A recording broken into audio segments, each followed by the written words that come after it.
আমি আজও আমার জীবনের চলার ওই পথটা এখনও খুঁজে পাইনি। হাত বাড়িয়েও ধরতে পারি না সেই চলার পথটা।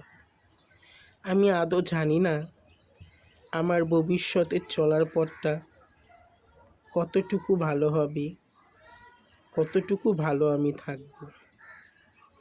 কারণ আমার ভালো থাকার মতো স্বপ্ন আমি আজও খুঁজে পাইনি। কারণ আমার তো আগে পিছে কেউ নেই। আমি যে পরিবারের মাঝে বেঁচে আছি, আদৌ তারা আমার আপন কিনা আমি জানি না, কিন্তু তাদেরকে আঁকড়েই আমি আজও বেঁচে আছি। মাঝে মাঝে ইচ্ছে হয় দূর কোথাও হারিয়ে যাই। মাঝে মাঝে স্বপ্ন দেখি আমি গাংচিলের মতো আকাশে উড়ছি, ডানা ঝাপটিয়ে দূর দূরান্তে ঘুরে বেড়াচ্ছি। জানেন, এটা শুধুই স্বপ্ন, বাস্তবতা না। কারণ আমার বাস্তবতাটা খুব কঠিন।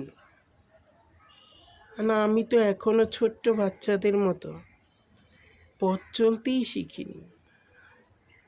কোন পথে যাব, কোন পথে গিয়ে হুট করে হুঁচট খেয়ে পড়ে যাব,